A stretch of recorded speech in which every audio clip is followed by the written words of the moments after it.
keadaan sihat dan memelihara diri daripada SOP yang ditetapkan. Anda bersama dengan saya, Nordini Rusli, pensyarah daripada Universiti Malaysia Kelantan yang akan menjadi moderator anda pada petang ini.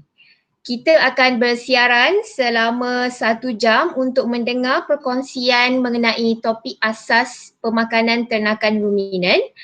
Kepada penonton di luar sana, sekiranya ada soalan, pandangan atau komen, boleh ajukan soalan-soalan anda di ruang chat box Google Meet atau boleh utarakan sendiri soalan selepas tamat ceramah nanti. Seperti yang kita tahu, industri ternakan memainkan peranan penting dari segi nilai tambah dan juga pekerjaan dalam ekonomi Malaysia. Sumbangan industri ruminan sangatlah penting untuk peningkatan tahap kecukupan diri atau we call it self-sufficiency level bagi daging dan susu. Jadi keperluan nutrisi sangatlah penting untuk meningkatkan kadar pertumbuhan ternakan ruminan, kesihatan dan juga pembiakan. Jadi hari ini kita sangat bertuah kerana diberi peluang untuk mendengar perkongsian daripada penceramah kita, merangkap Presiden MSAP yang tidak asing lagi dalam bidang pemakanan haiwan, iaitu Profesor Dr. Anjas Asmara bin Samsudin. Izinkan saya memperkenalkan sedikit mengenai latar belakang Profesor penceramah daripada UPM ni. Beliau mendapat pendidikan diploma dan doktor perubatan veterina daripada UPM. Pada tahun 2011, beliau pulang dengan ijazah kedoktoran atau PhD dari the University of Queensland, Australia. Beliau sekarang memegang jawatan sebagai Timbalan Dekan Pembangunan Industri dan Masyarakat di Fakulti Pertanian UPM. Seorang yang bergiat aktif dalam bidang penyelidikan dan penerbitan, beliau telah menerbitkan sebanyak 81 artikel, jurnal dan menyelia 18 pelajar PhD dan 26 pelajar master. Jadi tanpa melengahkan masa lagi, saya ingin menjemput Profesor Dr. Anjas Asmara untuk menyampaikan perkongsian mengenai asas pemakanan ternakan ruminan. The floor is yours, Prof. Okay, terima kasih Puan Nordini. Assalamualaikum warahmatullahi wabarakatuh dan salam sejahtera, salam hormat kepada semua. I notice that terdapat ramai juga bekas-bekas student ni zaman time korang belajar lu tuang kelas ke apa ni? Nak ambil balik saya punya lecture ni. Dulu time kelas tak nak dengar, sekarang baru nak dengar balik ya. Anyway, it's good to see all of you again. Kepada semua peternak-peternak ataupun yang mereka yang baru ingin mencuburi bidang ternakan ni, saya ucapkan terima kasih, salam perkenalan dan insyaAllah saya mewakili Malaysia Society of Animal Production. Kita akan tonjolkan dengan lebih banyak lagi seminar yang akan datang. So stay tune dengan kita punya pengumuman . Baik, saya share saya punya slide.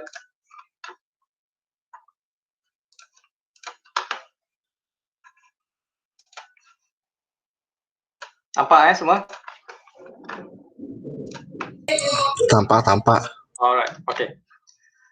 So seperti yang telah dimaklumkan sebentar tadi, topik yang saya akan sampaikan sebenarnya ini bukan kepada lecture, ini lebih kepada sesi perkongsian. Mungkin tuan-tuan dan puan-puan juga ada pengalaman ataupun pendapat tentang makanan-makanan yang ternakan tuan-tuan dan puan-puan makan di ladang masing-masing. So ini lebih kepada sesi perkongsian maklumat, sesi perkongsian pengalaman untuk kita melihat apa sebenarnya cara pemberian makanan yang betul, adakah dengan berdasarkan berat badan ataupun berdasarkan berat kering. Yang itu saya akan tunjukkan sebentar lagi.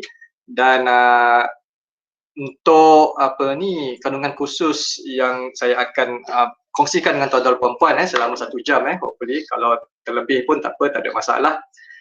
Ada 5 ataupun 6 topik pengenalan keperluan nutrien ternakan, because ini amat penting untuk kita tahu ternakan kita tersebut apa nutrisi ataupun diet-diet yang diperlukan untuk mereka membesar, untuk mereka ketika mereka bunting, ketika mereka menghasilkan susu. Ini adalah sangat penting untuk kita tahu. Dan yang seterusnya, keperluan harian ternakan. Ini juga sangat penting bagi memastikan ternakan kita mendapat jumlah makanan yang mencukupi dan juga tidak berlaku pembaziran. Yang keempat, keperluan makanan ketika proses mengawan. Kelima, keperluan makanan ketika tempoh kebuntingan. Dan yang keenam tu jenis-jenis makanan dan juga cara-cara buat feed formulation. Saya akan kongsi sebentar lagi. Baik, kalau tuan-tuan ada tuan-tuan mobile ataupun bekas-bekas pelajar saya ataupun siapa-siapa ada soalan, sama ada letak pada komen ataupun boleh terus bertanya secara langsung, tak ada masalah. Okey, sebelum itu pada mereka yang telah join industri ternakan ni ataupun yang mereka yang baru bercita-cita atau berfikir untuk menceburi bidang ternakan ni, saya ucapkan jutaan terima kasih especially kalau kita sebagai seorang Muslim anda sebenarnya telah melakukan satu orang kata ibadah fardu kifayah. Okey, bukan fardu ain, fardu kifayah. Kerana sebenarnya tuan-tuan punya orang kata tuan-tuan punya khidmat ni, tuan-tuan punya khidmat ni sangat penting. Kalau tak ada tuan-tuan ni, tak adalah membekalkan lembu kepada orang Islam yang lain untuk mencari pahala. So kalau kita fikir, kalau mindset kita berfikir ke arah itu, insya-Allah saya percaya bahawa rezeki itu ada di mana-mana. Dan sering kali saya bercerita dengan student-student saya bahawa dalam tempoh beberapa tahun lagi, orang yang akan menjadi jutawan ni adalah orang yang memiliki ternakan, especially lembu. Kerana kalau kita lihat harga lembu tempatan semakin tahun semakin meningkat dan orang perlukan lembu hidup, perlukan lembu hidup untuk membuat ibadah korban. Kalau kenduri-kenduri itu mungkin dia boleh beli daging kotak, tapi kalau ibadah korban ni haruslah mendapatkan ternakan yang hidup. Jadi kat situ kalau kita tengok dari segi potensi industri ternakan ni memang sangat meluas. Memang sangat meluas. Cuma bagaimana cara untuk kita meminimumkan kerugian semasa proses pembelaan tu adalah sangat penting. Okey, untuk makluman semua, makanan untuk ternakan seperti mana yang kita tahu, especially ternakan lembu dan kambing. Bila saya kata lembu ni, dia juga refer kepada kambing dan biri-biri juga melibatkan sehingga 60 hingga 70% daripada kos operasi. Makanan saja, 70% tu datang daripada kos operasi. Belum lagi tolak gaji pekerja, belum lagi tolak kos ubat-ubatan, belum lagi tolak kos minyak lori, apa semua tu 70% datang daripada kos operasi hanya untuk makanan saja. Oleh demikian, kita sebagai peternak perlu membuat perancangan yang teliti untuk memilih penggunaan bahan-bahan yang mempunyai nilai ataupun nilai ekonomi yang rendah dan memberikan orang kata benefit ataupun output yang terbaik terhadap kita punya ternakan. Okey, seterusnya ini adalah antara jenis-jenis nutrien dan fungsinya yang kita perlu tahu. Kenapa perlu diberikan pada ternakan setiap hari? Ini sebabnya air, kos untuk mengawal suhu badan, dan air juga merupakan orang kata sumber. Kalau tak dengar minta maaf, sini hujan lebat, kilat kat belakang tu. Air menjadi sumber untuk memindahkan zat-zat ataupun nutrien lain ke dalam tubuh. Dan seterusnya protein. Okey, so protein sangat-sangat penting bagi membantu dalam pertumbuhan. Protein juga diperlukan untuk proses pembiakan dan juga penggemukan. So nanti kita akan lihat bagaimana hubung kait protein ni dalam proses pertumbuhan, pembiakan dan penggemukan. Nanti saya cerita. Okey, so ini antara dua elemen yang perlu ada dalam makanan. Selain itu karbohidrat. So karbohidrat sebagai sumber tenaga utama. Okay, seringkali tuan-tuan atau perempuan mendengar mengenai tenaga. Ternakan ni perlu tenaga tinggi. Okey, untuk menghasilkan susu kita perlu bagi makanan yang bertenaga tinggi. Jadi apabila setiap kali kita mendengar terminologi tenaga tu, seringkali ianya dirujuk kepada karbohidrat, konten karbohidrat. So karbohidrat itu adalah sumber utama dalam membekalkan tenaga kepada ternakan. Of course kita tahu selain daripada karbohidrat, lemak juga boleh berfungsi untuk memberi sumber tenaga, tapi tidak tidak seefektif karbohidrat. Seterusnya lemak, okey, sebagai sumber tenaga tambahan dan membekalkan asid lemak tertentu.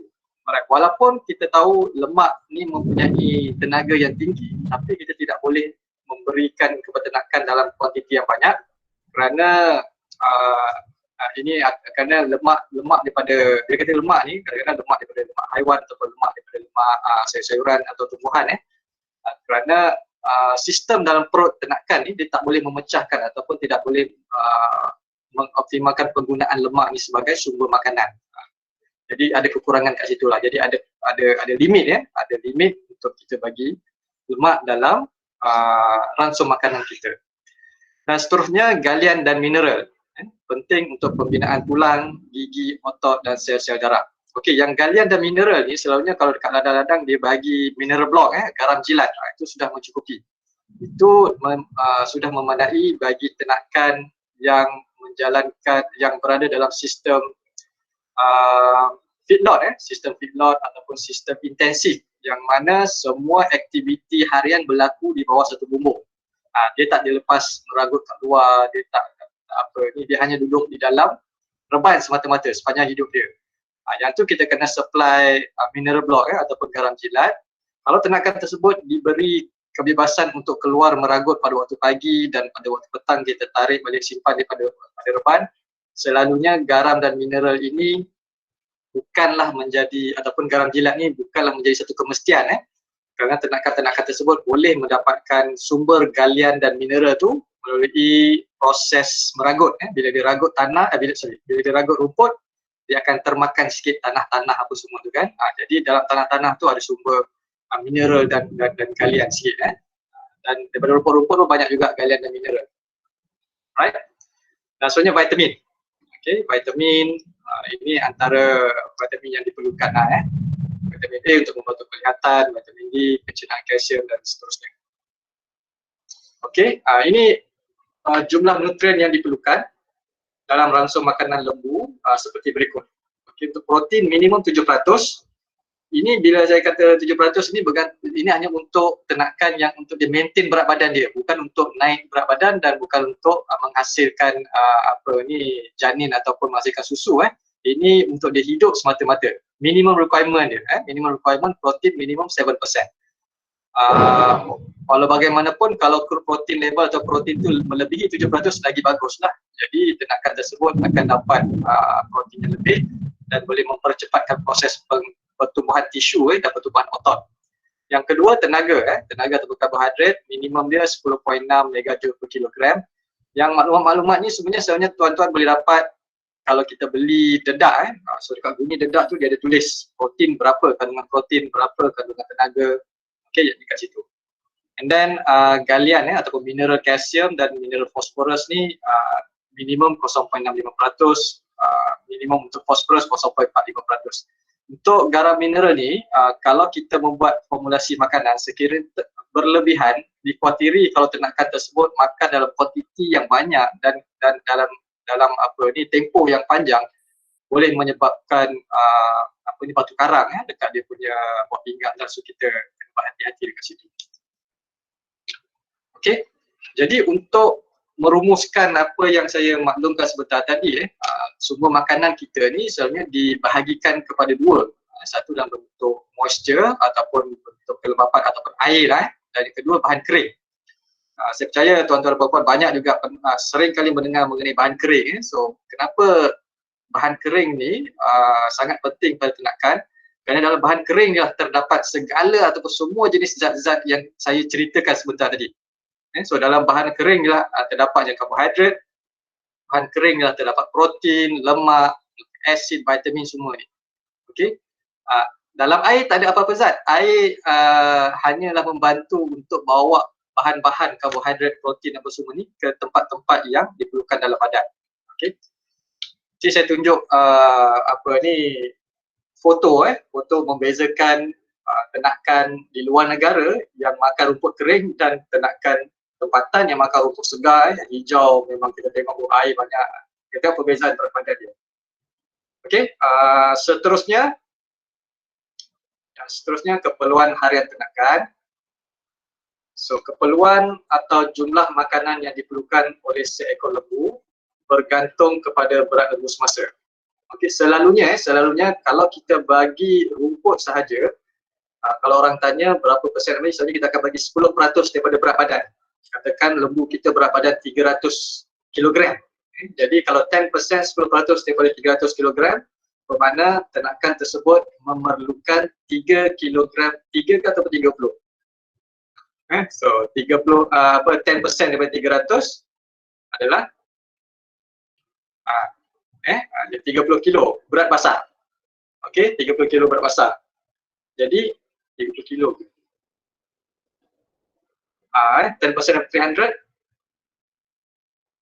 30 jadi dia perlukan lebih kurang 30 kilo berat basah rumput segar.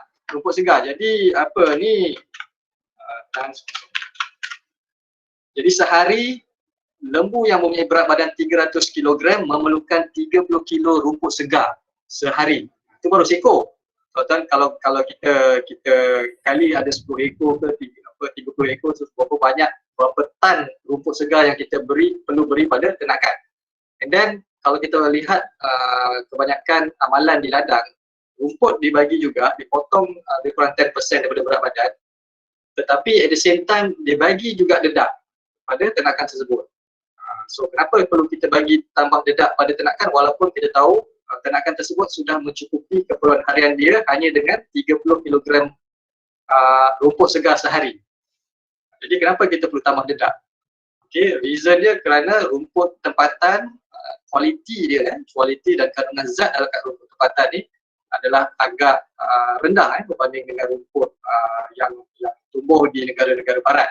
So disebabkan itu kita kena orang kata apa, top up kita kena top up kekurangan zat tu dengan dedak. Jadi kalau kita dah top up kekurangan zat tu dengan dedak, perlu ke kita potong 30 kg rumput segar sehari? Jadi kita lihat kat situ, berkemungkinan besar kita hanya perlu potong rumput 20 kg sehari saja dan kita top up dengan setengah kilo ataupun 2 kilo dedak setiap hari, sudah mencukupi untuk keperluan lembu berat badan 300 kilo sehari. So kat situ kita kena lihat. Jadi banyak masa dapat dijimatkan oleh penternak sekiranya dia pergi kat luar cari rumput, daripada potong 30 kilo rumput mungkin dia hanya potong 20 kilo rumput saja. Jadi banyak masa boleh orang kata di spend ataupun diluangkan di kandang berbanding di luar. Itu sangat penting. Okey, itu yang 10% tadi lah. Nanti saya tunjuk kenapa kita perlu kira berdasarkan bahan kering. Selalunya nisbah ransum makanan yang kita bagi pada ternakan terdiri daripada 60% rumput dan 40% dedak. Okey, dedak ataupun konsentrate lah. Dan kandungan dedak ini seringkali mempunyai kandungan protein kasar antara 16 hingga 18%. Sebenarnya 14% pun dah kira okey lah, tapi kalau kita dapat dedak yang mempunyai 16 hingga 18% protein kasar itu yang sangat bagus. Dan jagung diperlukan untuk tenaga. Ini orang kata apa, bahan-bahan utama dalam dedak sebenarnya. Jagung diperlukan untuk tenaga dan soya diperlukan untuk sumber protein. So itu adalah antara kandungan utama dalam dedak. Okey. Baik.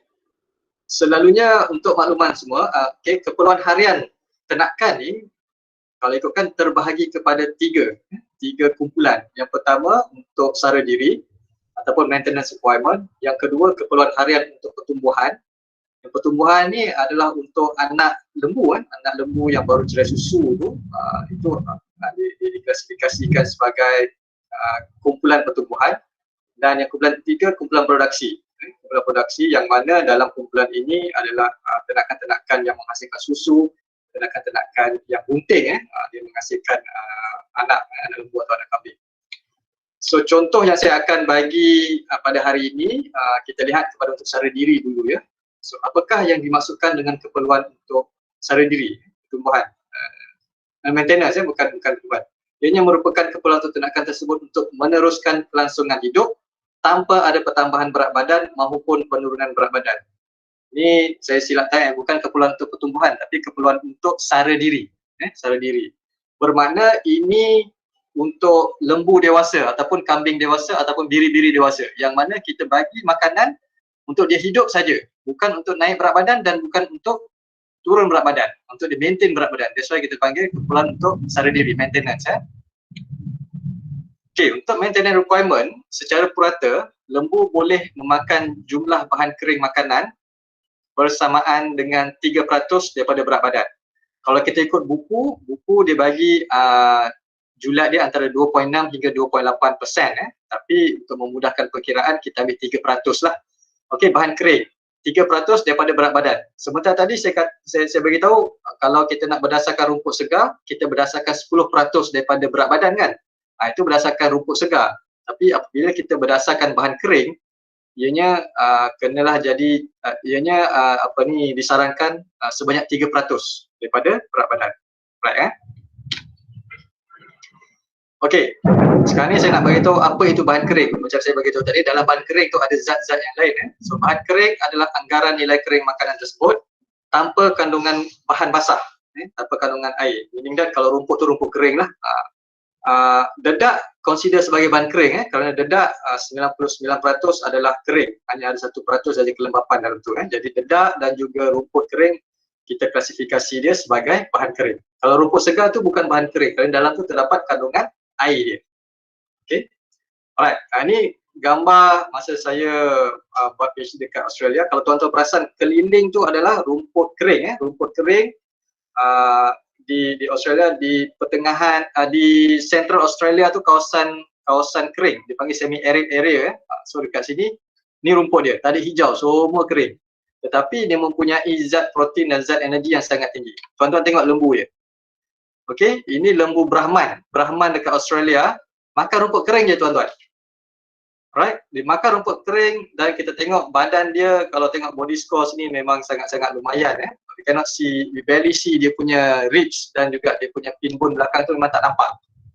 Jadi ternakan ni mendapat apa ni orang kata 99% zat daripada rumput kering tersebut. Jadi air dia dibekalkan secara berasingan.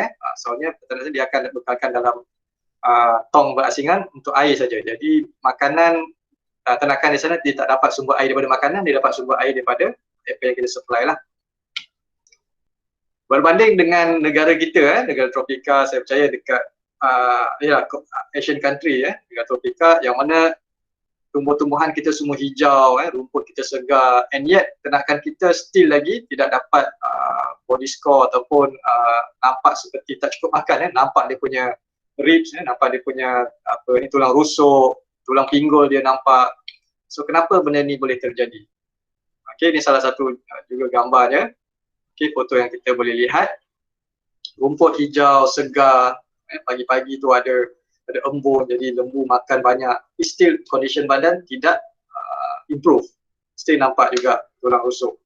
Untuk bersangka baik, mungkin kita kata penternak yang bela ternakan ni dia memang bela ternakan dia untuk industri sop tulang so that's why dia tak nak bagi gemuk. Dia nak biar dapat tulang, so dia boleh sembelih tak ambil tulang saja. So kalau kita bersangka baik kat situ lah.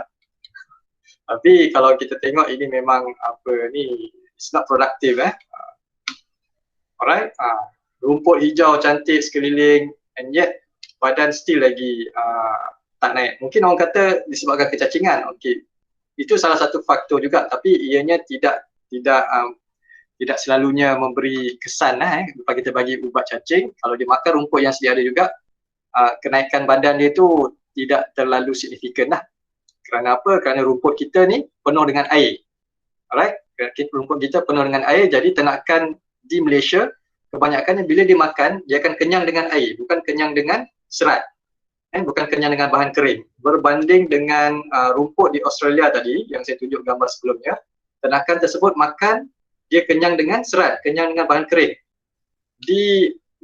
Okey, untuk tumbuh-tumbuhan rumput tropika, kandungan bahan kering adalah sebanyak 30%, manakala adalah selebihnya 70% adalah bahan basah. Okay, maksudnya kat sini, dalam 1 kilogram rumput segar kita tu yang kita potong ataupun ternakan makan, dalam 1 kilogram rumput segar, ternakan lembu kita hanya mendapat zat 300 gram sahaja zat yang dia dapat. Lagi 700 gram tu dia dapat hanyalah sumber air daripada rumput tersebut. Jadi kalau seperti mana yang saya beritahu tadi, air sebenarnya tak ada apa-apa membantu sangat. Jadi dia akan keluar sebagai air kencing saja. Yang kita nak adalah zat yang didapat tersebut. Berbanding dengan rumput di Australia tadi, dia terbalik. 85% adalah 85 ataupun 90% adalah bahan kering, hanya 10% sahaja bahan basah. Jadi kalau dalam 1 kilogram rumput tersebut, ternakan lembu tersebut akan dapat makan 900 gram bahan kering. So bahan kering yang masa saya kata tadi, dalam bahan kering itulah ada protein, dalam bahan kering itulah ada karbohidrat, dalam bahan kering itulah ada lipid, garam galian, vitamin semua. Dan 10% saja air. Jadi air kalau dia haus, dia akan pergi cari air dalam yang kita sediakan lah. Tapi kalau kat Malaysia berbeza, dia terbalik kat situ. Jadi kalau kita sebagai peternak tengok, ternakan kita kenyang, makan rumput habis, tapi kenapa badan tak naik? So disebabkan badan tak naik kerana dia kenyang dengan air dan bukan kenyang dengan bahan kering lah. So that's why kebanyakan praktis yang kita buat, lepas kita bagi rumput, kita top up juga dengan dedak supaya kekurangan tersebut akan dapat dikompensate ataupun dapat dilindungi dengan zat daripada dedak lah. Itu yang kita punya isu rumput tempatan sebenarnya. Okey, ni yang saya tadilah. Right. Okey, ini secara umumnya 1000. Okey, kita start lepas ni kita start buat pengkiraan. Kita start buat perkiraan macam mana kita nak bagi kepada ternakan tersebut bilangan ataupun jumlah rumput segar dan jumlah dedak untuk keperluan harian. Okey, seperti yang saya maklumkan juga sebentar tadi, makanan dedak mempunyai 100% ataupun 99% bahan kering lah, bermakna tak ada kandungan air. Jadi bila kita bagi bahan kering saja, dedak kita consider sebagai 100% bahan kering lah. Okey, ini saya bagi satu situasi. Berapa banyak rumput ataupun makanan yang perlu diberi terhadap seekor lembu yang berat badannya 100 kilogram. 100 kilogram. Okey, ini kita mengambil keperluan maintenance, keperluan sara diri. Okey, ingat kembali, keperluan makanan berdasarkan bahan kering untuk lembu bagi keperluan sara diri ataupun maintenance adalah sebanyak 3% dari berat badan. Okey, untuk keperluan untuk pertumbuhan dan keperluan untuk produksi itu lain. Nanti saya akan cerita selepas ni. Dia ada figure dia lain. Dia bukan 3%. Lebih daripada tu. Okey, ni cuma saya nak tunjuk kepada tuan-tuan bagaimana cara perkiraan dia secara umum. Okey, keperluan makanan untuk sara diri 3% daripada berat badan. Okey, jadi 3% daripada 100 kilogram berat badan. Jadi sehari lembu yang mempunyai berat badan 100 kg memerlukan lebih kurang 3 kg bahan kering. Okey, lembu tersebut memerlukan sebanyak 3 kg bahan kering sehari untuk memenuhi keperluan makanan harian. Alright, bahan kering tu bukan 3 kg rumput segar, tapi 3 kg bahan kering sehari. Alright. Kita ingat lagi ya. Ya, ada soalan ke pasal bila saya buka skrin saya tak dapat tengok komen kat bawah tu. Kalau ada boleh isukan, kita boleh stop, tak ada masalah. Banyak masa sampai petang, tak ada masalah. Kalau tak ada saya teruskan Sekejap saya nak ikut.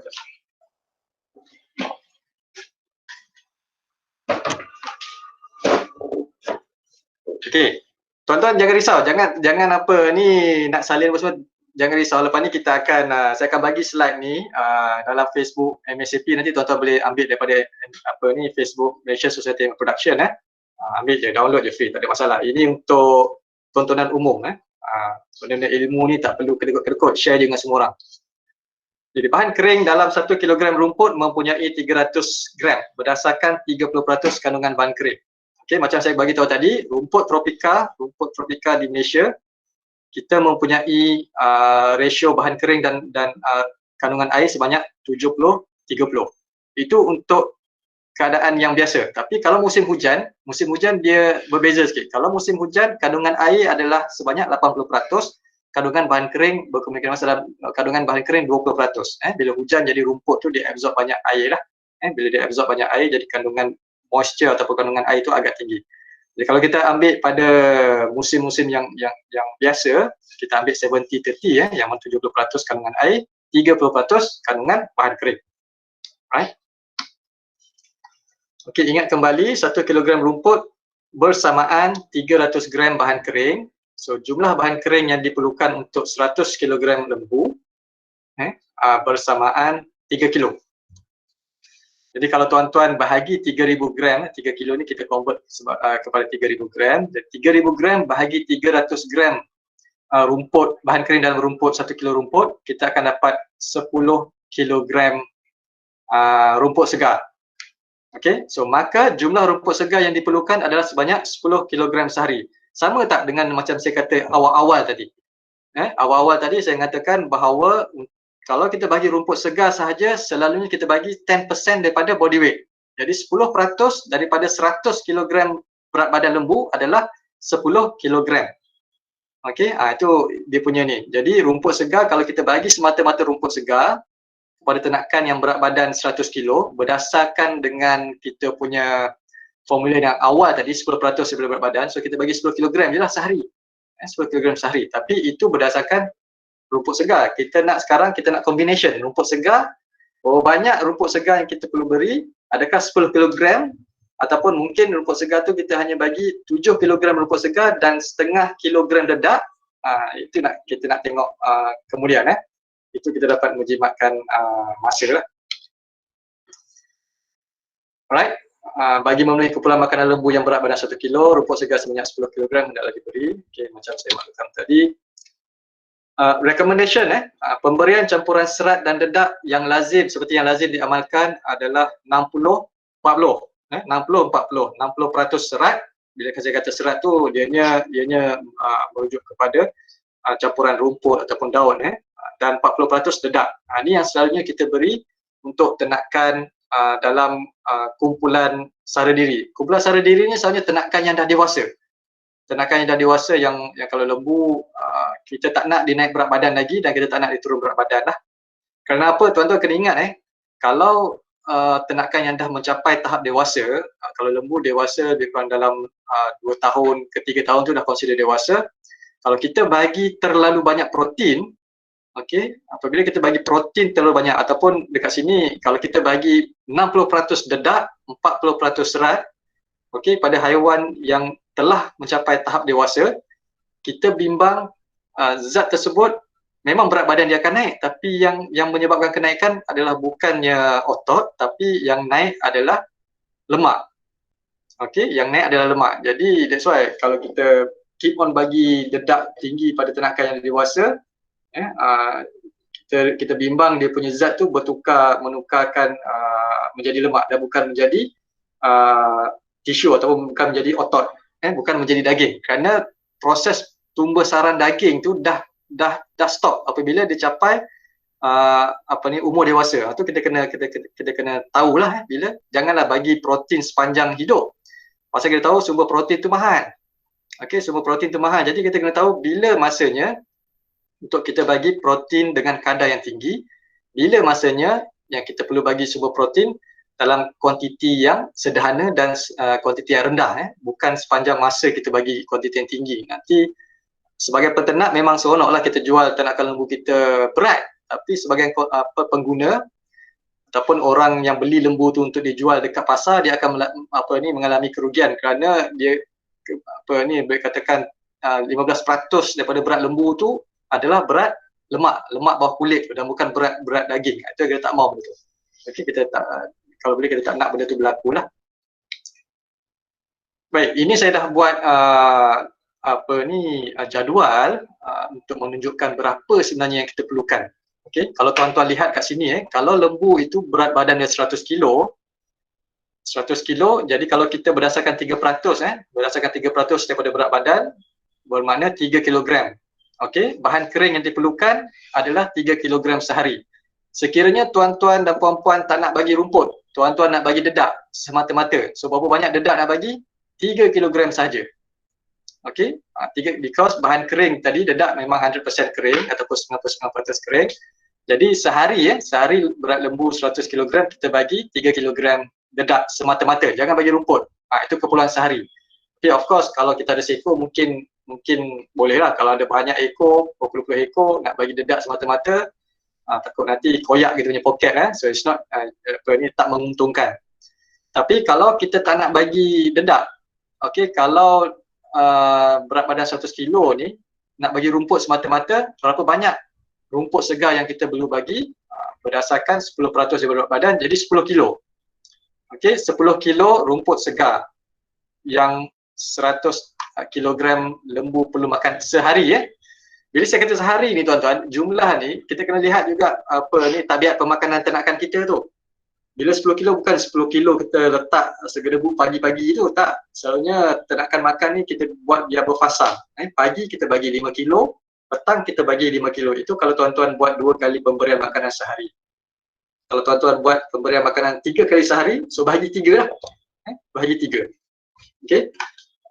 Dan idealnya secara ideal keperluan harian kalau kita mengikut praktis ataupun kita mengikut amalan yang amalan pemberian makanan yang baik adalah sebanyak 60% rumput dan 40% dedak. Ini adalah nisbah rumput dan dedak. Kalau kita mengambil kira nisbah ini, seharian dalam satu hari kita hanya perlu beri 6 kg rumput segar sahaja. Okey, 6 kg rumput segar sahaja dan kita top up dengan 1.2 kg dedak. Okey, kita top up 1.2 kg dedak. Ini memberi, kalau kita kira dia punya bahan kering, combination bahan kering dua-dua ni, dia akan bagi sebanyak 3 kg lah. Okey. Jadi ini saja yang tuan-tuan dan puan-puan perlukan untuk bagi kepada seekor ternakan yang berat badan 100 kilo. Jadi kita dah jimat 4 kilo rumput segar, kita dah jimat 1.8 kg dedak dekat sini. Jadi banyak masa kita boleh spend dekat dekat ladang berbanding kita spend masa kita dekat luar untuk cari rumput bagi pada ternakan kita. Okay, yang berat badan lembu ni saya dah bagi macam ni lah 1, 2 ni tuan-tuan boleh refer kepada jadual ni lah. Yang slide selepas ni untuk kambing pun ada juga saya bagi. Cumanya kita tahu kadang-kadang berat-berat ternakan ni bukannya semua sama. Ada yang 100, ada yang 107 kilo, ada yang 118 kilo. Jadi kalau tuan-tuan ada 30 ekor lembu dalam kandang, so that's why amalan yang sering kali kita lakukan setiap minggu, okey, ataupun 2 minggu sekali timbang dan kita asingkan yang mana berat badan tu, berat badan yang lebih kurang kita buat dalam 2 kumpulan yang sama ataupun 3 kumpulan yang berasingan. Julat berat tu kita kumpulkan mereka. Yang lembu yang paling kurang berat dia, lembu yang sederhana berat dan lembu yang paling berat, asingkan. Kenapa? Kalau kita campur sekali, nanti by the time kita nak jual, ada lembu yang terlalu berat, ada yang lembu terlalu kurus. Okey, ini sangat penting untuk mengelakkan perbaziran makanan lah. Perbaziran makanan, kerana kalau kita tahu lembu yang berat ni selalunya lembu yang agresif, yang dominan. Bila makan, dia dulu yang pergi makan, dia akan tolak yang lain-lain, dia yang selalunya pergi makan dululah. So dia akan dapat makanan yang terbaik. Tapi barang harus diingat, selalunya yang dominan dan yang agresif ni juga yang selalunya mati dulu. Mati dulu kenapa? Pasal kalau dia bahan makanan yang kita bagi itu kalau mengandungi toksin ke, mengandungi apa semua, ataupun dia makan terlalu lebih, terlalu banyak, akan menyebabkan kembung, dia orang yang akan mati dulu. Itu yang kita kena betul-betul jaga cara pemberian makanan. Jadi apabila kita buat pengasingan berdasarkan berat, jadi kita boleh kita boleh planning, kita boleh membuat plan untuk meningkatkan jumlah makanan pada ternakan yang punya berat badan rendah, dan kita boleh plan untuk mengurangkan jumlah makanan bagi ternakan yang berat badan terlalu tinggi ni. Jadi bila jual tu berat badan dia orang sama. Okey, yang untuk peternak lembu ataupun ternakan lain kita kena sebelum venture untuk industri ternakan, kita kena tahu market kita kat mana. Especially yang involve dengan pedaging, kita kena tahu market kita kat mana. Adakah market kita ni market korban? Kalau market korban tak ada masalah. Tapi kalau market kita ni market kita nak jual dekat pasar, orang peraih dan beli untuk dijual kat pasar, dan kita kena tahu market pasar, market berat lembu kat pasar tu berapa. Okey, selalunya orang jual lembu fresh ni, yang jual dekat lori ataupun jual kat pasar ni, dia tak berani nak beli lembu yang berat badan 400 kilo, 300 ke 500 kilo, dia tak berani nak beli. Dia akan beli berat badan dalam 200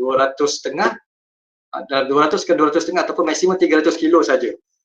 Kenapa? Kerana dia orang dah dapat estimate berat badan lembu berat badan sekian-sekian boleh dihabiskan dalam tempoh 1 hari. Kalau terlalu berat, jadi akan ada masalah pada mereka untuk diorang simpan lebihan tu untuk simpan dalam chiller. Jadi kat pasar nak kena beli chiller lagi, nak kena ada cool room lagi, itu adalah kos pada mereka. Jadi kita tahu market kita. Kalau kita nak jual kat pasar, kita bela sampai lembu kita berat badan 250 kilo, cukup jual. Jangan simpan sampai 400, 400.5, lepas tu kita tolak kat orang, tak ada orang nak beli. Jadi kita rugi kerana duit kita sentiasa setiap hari keluar untuk beri makan. Padahal ternakan tersebut dah boleh jual pada berat badan dia 200.5. Itu perancangan itu sangat penting. Kita kena tahu tujuan untuk kita market sebelum kita beli ternakan. Ramai yang mempunyai masalah ni dah bela baru fikir nak jual kat mana. Last lembu banyak, bila lembu banyak masalah untuk pemasaran lah. Katakan dia ada tempat nak pasarkan dekat supermarket, dekat kedai-kedai. Selalunya yang kedai-kedai hypermarket ni dia memerlukan memerlukan jumlah daging tu dengan kuantiti yang tinggi dan penghantaran yang orang kata setiap hari kena ada. Jadi takutnya kita boleh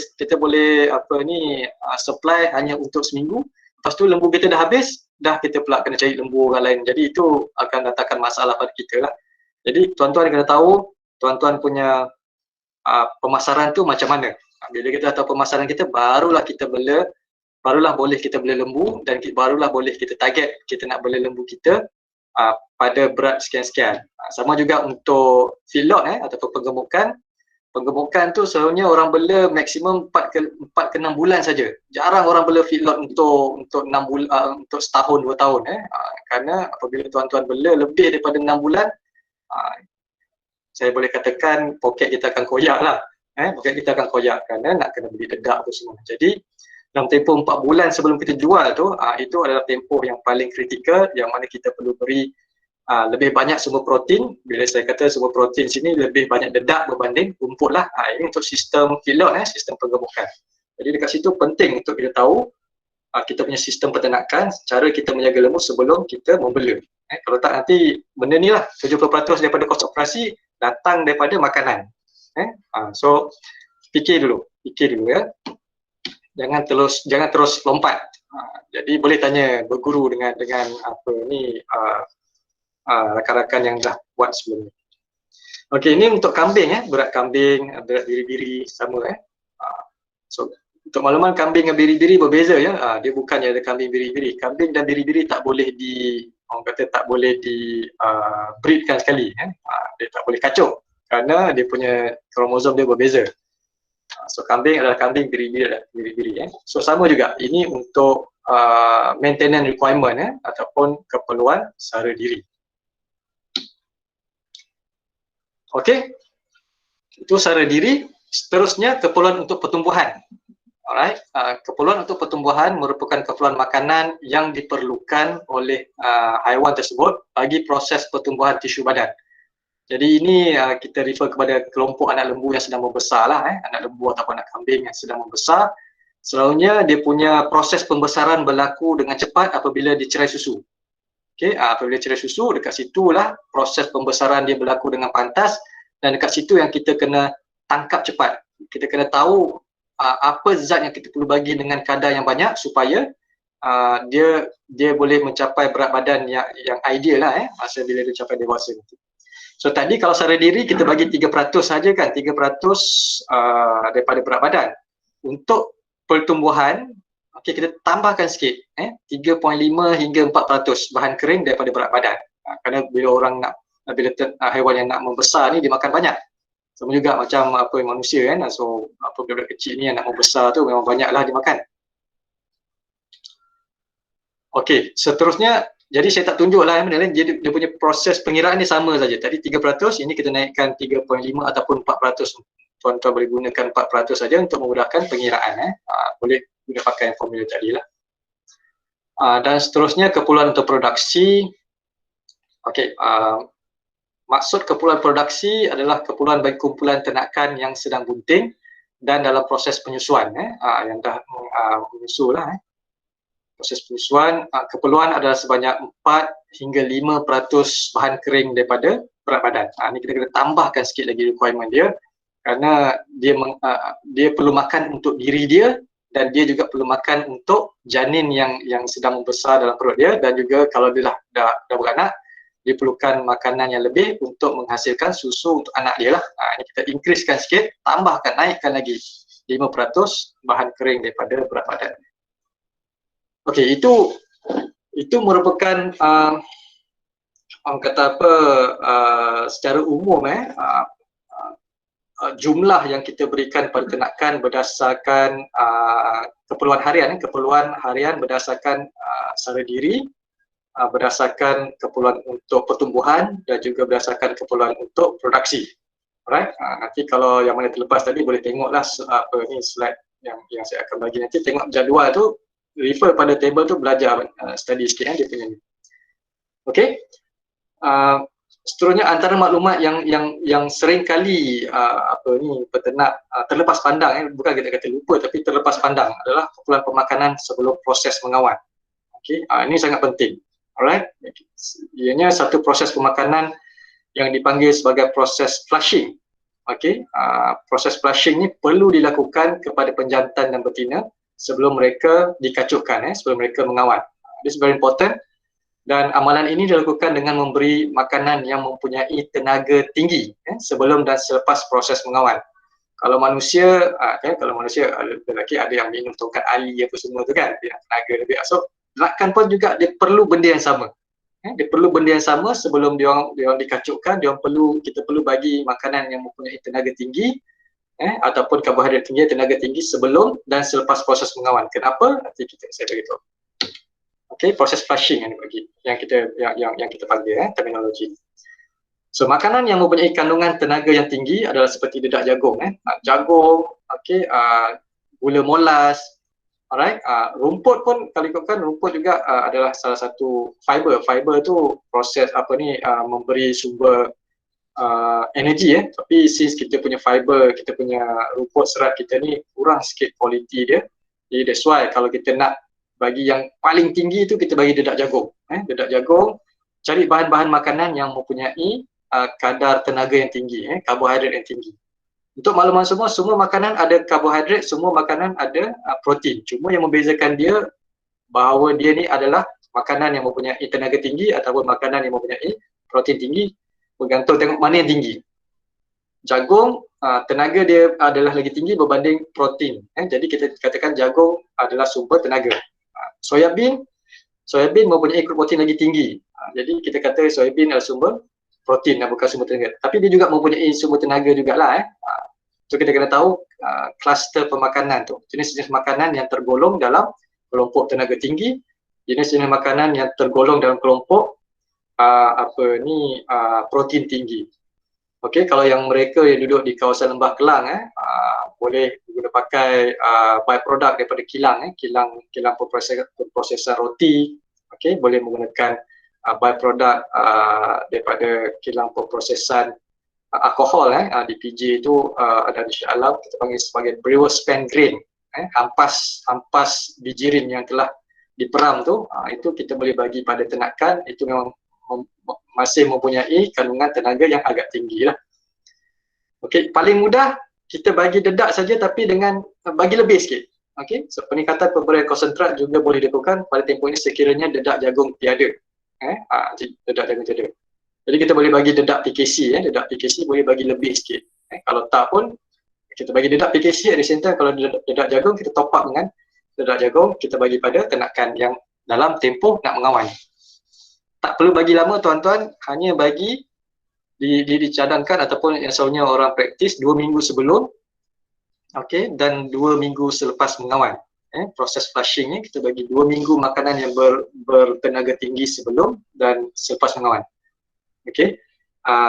Dan ternakan betina seringkali memberi respon yang bagus apabila makanan yang mempunyai tenaga tinggi diberi. Dan ini kita dapat lihat melalui peningkatan kadar ovulasi. So bila kita bagi dia dedak yang banyak 2 minggu sebelum ni, dia punya telur tu, penghasilan telur tu akan berlaku dengan tinggi lah, dan akan meningkatkan kadar persenyawaan.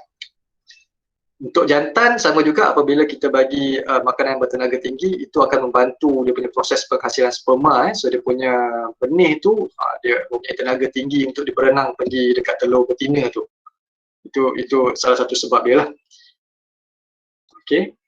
Amalan ini perlu dilakukan sekiranya kualiti dan kuantiti pastura adalah rendah, dan yang mana ini akan mengurangkan pengambilan dan pencernaan. Okey, itu tadi sebelum proses mengawan, kita panggil sebagai flushing. Okey, so kena bagi makanan yang bertenaga tinggi ataupun yang mempunyai karbohidrat yang tinggi lah. Baik. Seterusnya adalah mengenai keperluan pemakanan ketika ternakan tersebut bunting. Right, saya ambil contoh untuk ruminan kecil. Ruminan kecil ni dia refer kepada kambing dan biri-biri ruminan kecil. Kalau lembu dengan kebau tu kita panggil sebagai ruminan besar lah.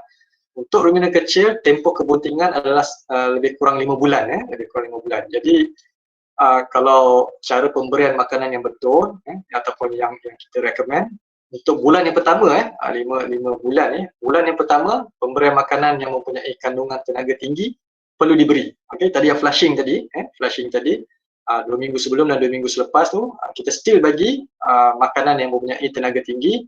Bagi ini penting untuk memastikan proses persenyawaan dan proses telur tu melekat dekat dinding rahim tu berlaku dengan berjaya. Okey, kita nak biar dia melekat dekat dinding rahim tu dengan kuat lah. So dia memerlukan tenaga yang agak tinggi dalam proses ni. So macam saya beritahu tadi, makanan yang punya tenaga tinggi, contohnya dedak jagung dengan gula molas. Gula molas tu pun boleh juga kita simbah atas rumput apa semua tu, dan dia akan makan. Baik, sebelum saya terlupa cara pemberian makanan, ada penternak bertanyakan sama ada kita perlu bagi dedak dulu ataupun bagi rumput, ataupun bagi rumput dulu baru bagi dedak. So benda ni dua-dua ada dia punya kelebihan dan ada juga keburukan dia. Tapi pada pendapat saya ataupun selalunya yang saya cadangkan, kita bagi rumput dulu dan baru kita top up dengan dedak. Kenapa? Kalau kita bagi dedak dahulu, lembu atau kambing ni dia akan makan dedak dengan habis, dengan cepat. Dan kita tahu dedak ni dia proses proses dia nak jadi hancur dalam perut tu adalah sangat mudah. Proses pencernaan dia berlaku dengan sangat cepat. Jadi dia makan dedak dalam perut dia, kena dengan rumen, dengan cecair rumen, dia dah cair. Jadi dia dah diserap oleh dinding perut apa semua. Jadi perut tu akan jadi kosong. Jadi bila perut akan jadi kosong apa semua tu, dia dah start lapar balik lah. Dia dah start lapar balik apa semua tu, macam tu kalau kita lambat bagi rumput apa semua, dia akan start tendang dinding, dia akan start bergaduh satu sama lain. Itu yang kita bimbang dekat situ. Okey, sebaiknya bagi rumput dahulu, bagi rumput dahulu dan kita top up ataupun kita letak dedak ataupun kita sulam dedak tu dekat atas rumput tersebut lah. Jadi dia akan dapat makanan dua-dua. Itu salah satu cara pemberian betul lah. Baik, tadi bulan pertama, okey, untuk bulan kedua hingga bulan keempat. Alright, untuk bulan kedua hingga bulan keempat, kita kena tukar pola pemakanan dia daripada memberi makanan yang bertenaga tinggi kepada makanan yang mengandungi protein yang tinggi. Okey, bila saya kata protein yang tinggi ni, dia refer kepada ampas soya, rumput ataupun daun kekacang. Daun kekacang, contohnya petai belalang, contohnya glarisidia, daun turi, ambil dia punya itu mempunyai kandungan protein yang agak tinggi.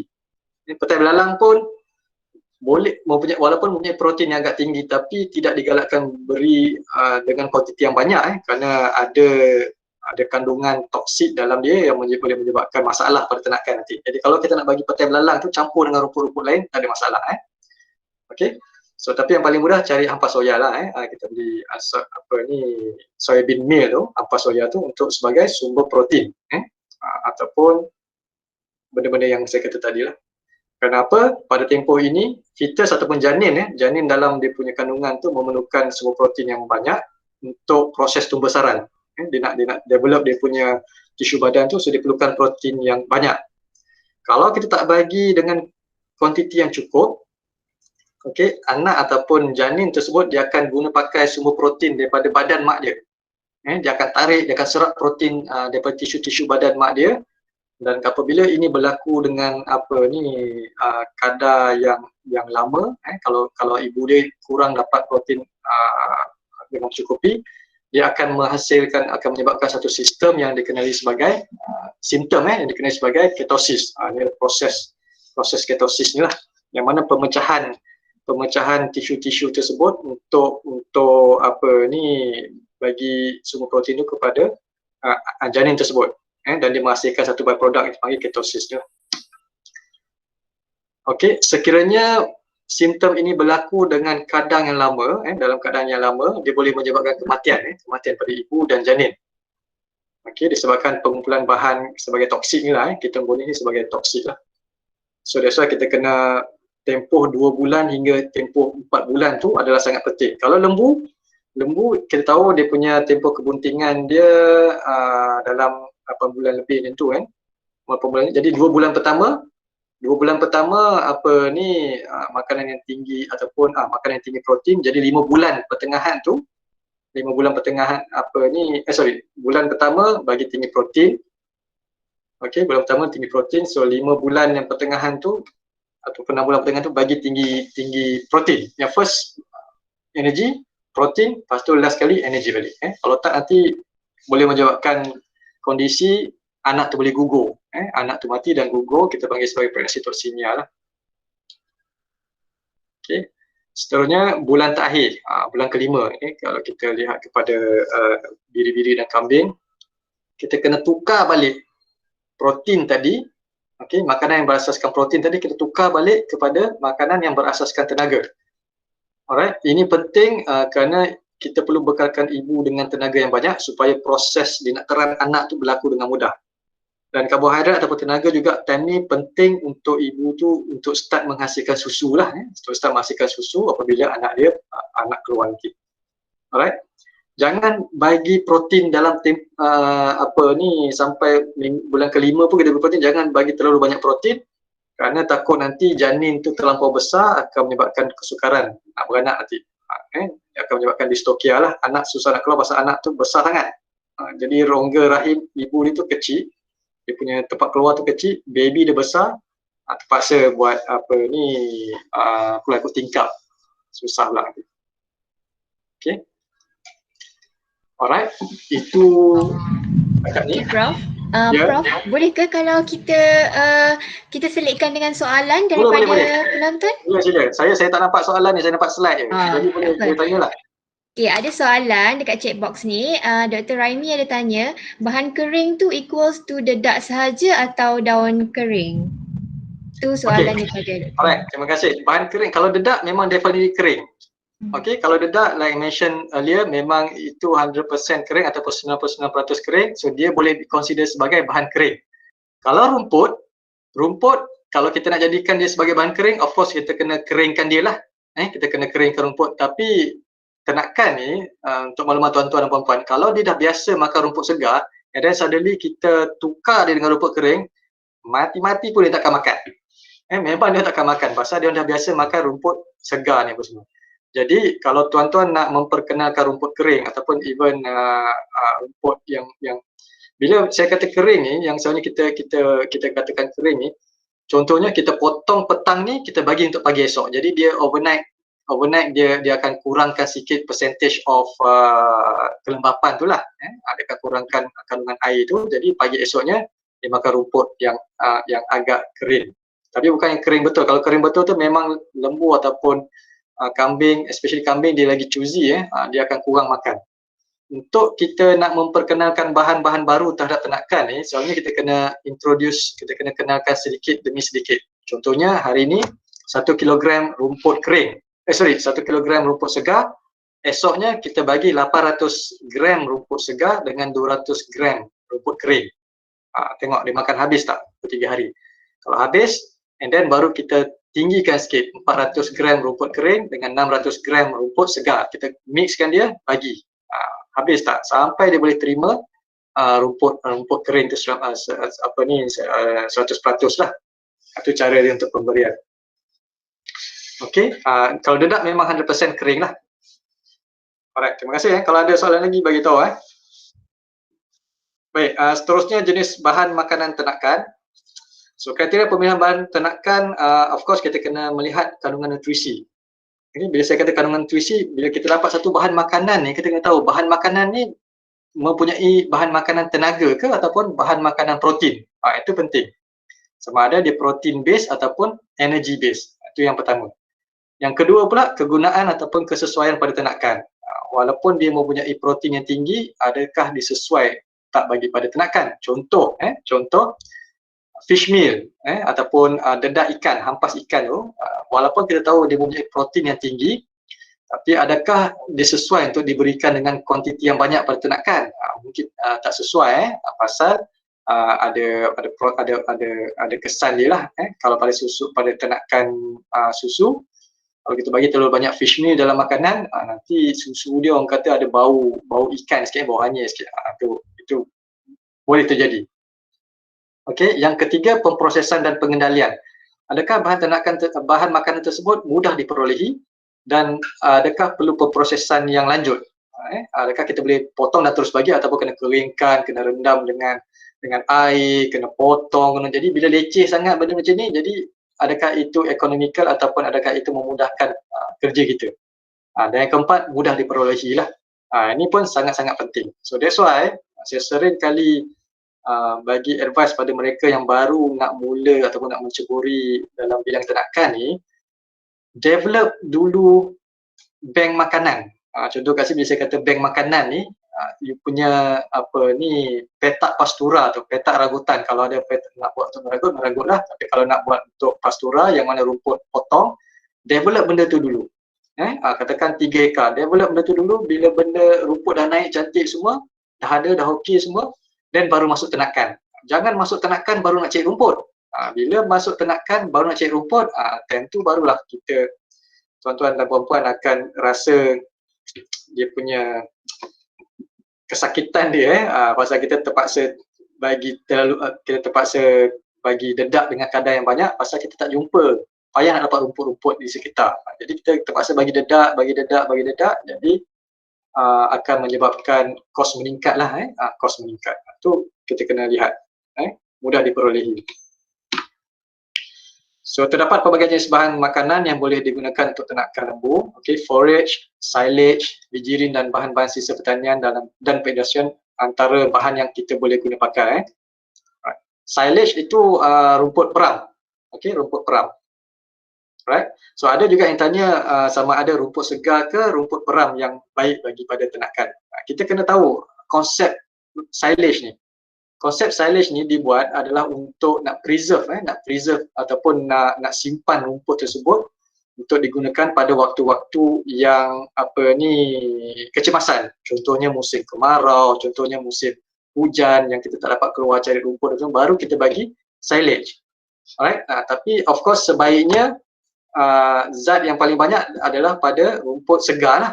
Tapi orang kata silage bagus. Memanglah silage bagus pasal masa nak buat silage tu, dia letaknya molasses, dia letaknya EM, memang bagus lah pasal zat tambahan dapat daripada molasses dan juga EM, dan juga mungkin dapat sikit daripada urea apa semua. Tapi kalau tuan-tuan bagi benda yang sama pada rumput segar pun, sama juga ternakan akan dapat better nutrien daripada situ. Jadi kena ingat, pembuatan silage ni dia punya fundamental ataupun dia punya basic untuk buat silage ni untuk apa? Dia untuk kegunaan pada waktu kecemasan, waktu hujan, waktu banjir, semua tu baru kita gunakan silage. Kalau ada sumber rumput, guna yang fresh, itu yang terbaik untuk ternakan lah. Right. But of course kalau silage yang high quality macam silage jagung ke, memang itu kita boleh buat dan kita boleh bagi pada ternakan yang high production saja. Kita bagi ternakan yang menghasilkan susu, kita bagi silage jagung. Kita bagi pada ternakan yang bunting, kita bagi silage jagung. Itu okey. Tapi untuk penggunaan harian sebaiknya bagi yang segar lah. Prof, bercakap dengan pasal fresh grass ni ataupun rumput segar, ada soalan daripada Sumaya Al-Amin daripada UPM. Dia tanya, is there any is there nutritional loss in the dried cut grass? Nutritional loss tak ada, because like I mentioned earlier, all those all those nutrients sebenarnya still contain dalam bahan kering. Yang hilang hanyalah air sajalah. Okay, yang hilang hanyalah air. Okay, so that's why yang rumput segar tu, bila saya kata kita bagi pada ternakan tu, dia memang akan dapat yang sebanyak mungkin lah. Tapi apabila rumput tersebut kita buat sebagai silage, there is a tendency ataupun terdapat peratus yang mana kandungan nutrien, kandungan zat dalam rumput-rumput tersebut diguna pakai oleh bakteria, bakteria yang dalam proses pemeraman tersebut, sebagai sumber tenaga dia untuk dia inilah, sumber makanan dia untuk dia menjalankan proses pemasaman rumput tersebut. Jadi kat situ dah berkurangan sikitlah zat dia berbanding dengan rumput segar. Itu kalau kita tak campur apa-apa, kalau kita tak campur molasses, kita tak campur urea pada proses penghasilan silage. Okey, saya harap menjawablah. Kalau tak menjawab, dia tanya dalam kelas, tu Sumaya tu saya punya student tu. Okey, tanya PM tepi kalau tak tahu. Kalau tak tahu. Right, so kita continue. So bahan sampingan pertanian selalunya bila katakan agriculture by-product memang definitely mempunyai komposisi nutrien yang tak seimbang lah. So that's why kita apabila kita mengatakan tentang bahan sampingan pertanian so ni kita buat formulasi campuran yang kita panggil sebagai total mix ration. Kenapa perlu buat TMR ni? Pasal kita tahu bahan sampingan by-product ni zat dia ada satu point saja, tapi dia kurang dalam bentuk lain. So, kita kena compensate, kita kena tampung dengan bahan makanan lain lah, supaya ternakan tersebut dapat zat ataupun nutrien yang diperlukan untuk membesar ke menghasilkan something. Okay. And of course formulasi yang melibatkan kos yang minima adalah penting dalam memastikan pulangan pelaburan. Alright. Mana-mana pun dia berdasarkan makanan, berdasarkan kos lah. Okay. Dan kos untuk makanan saja 70%. Ya, saya maksud maklumkan awal slide tadi. Baik, contoh bahan sampingan pertanian yang sering digunakan pakai sebagai bahan asas TMR ataupun total mix ration di Malaysia ataupun ransum makanan. Yang pertama of course bahan sampingan kelapa sawit. Bahan sampingan kelapa sawit yang paling famous palm kernel cake lah. Yang kedua palm oil meal effluent ataupun POME, ataupun kita juga kenali sebagai tahi minyak.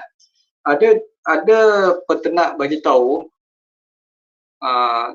sebenarnya tahi minyak ni, fungsi dia adalah sebagai rumen filler. Meaning that fungsi dia adalah untuk memenuhkan rumen saja. Zat dia tak banyak sangat untuk memenuhkan rumen, kerana kita tahu lembu ni kalau dia punya perut ada ruang, masih ada ruang, dan bila perut dia masih ada ruang, dia akan tak senang duduk lah, dia akan tak senang duduk, dia tak mengamuk lah apa semua tu. So palm oil meal effluent ni sebenarnya diberikan untuk memenuhkan ruang perut tu. Memang ada zat tapi tak banyak lah, tak banyak. Dia lebih dikenali sebagai rumen filler. POME. Okey, POME ni ada yang bentuk dry, ada yang bentuk basah. So pelepah kelapa sawit pun juga boleh digunakan pakai. Dulu pelepah kelapa sawit memang peternak kita senang nak dapat. Tapi recently kita terpaksa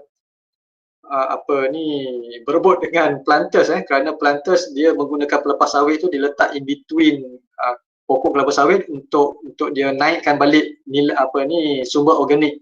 Dia susun pelepah kelapa sawit tu dekat tengah-tengah ladang, tengah-tengah barisan pokok kelapa sawit, dan biar dia mereput secara semulajadi supaya nilai organik di tanah tersebut akan meningkat.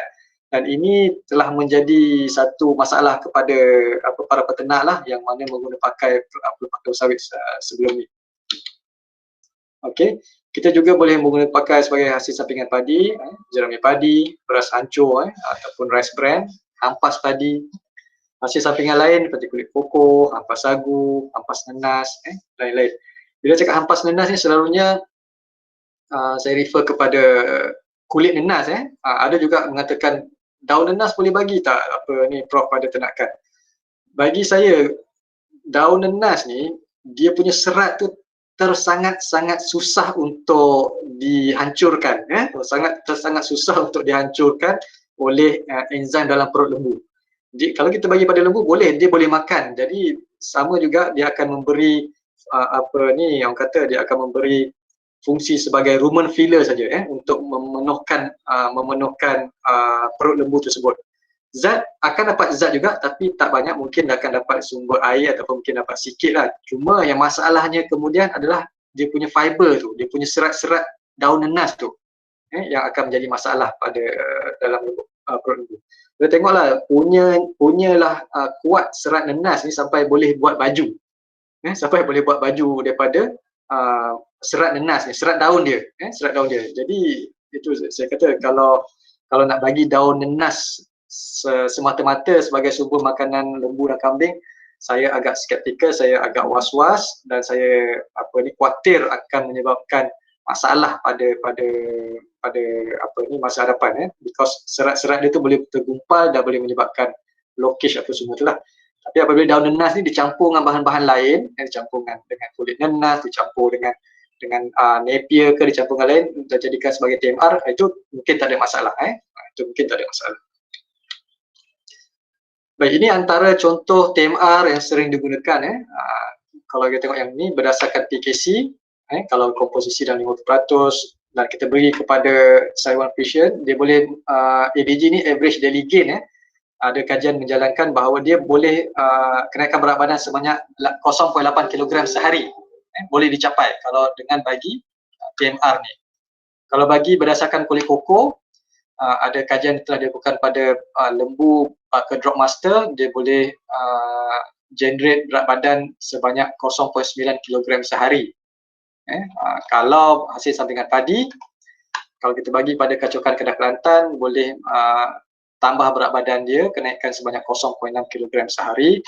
Dan kalau hasil sampingan nenas, kulit nenas, bukan daun dia, kulit nenas, campur dengan PKC, campur dengan urea sikit, vitamin premix, garam, boleh menghasilkan 1 kg, kenaikan 1 kg berat badan sehari untuk baka lembu drop master. Ini adalah kajian-kajian yang pernah dijalankan sebelum ni lah.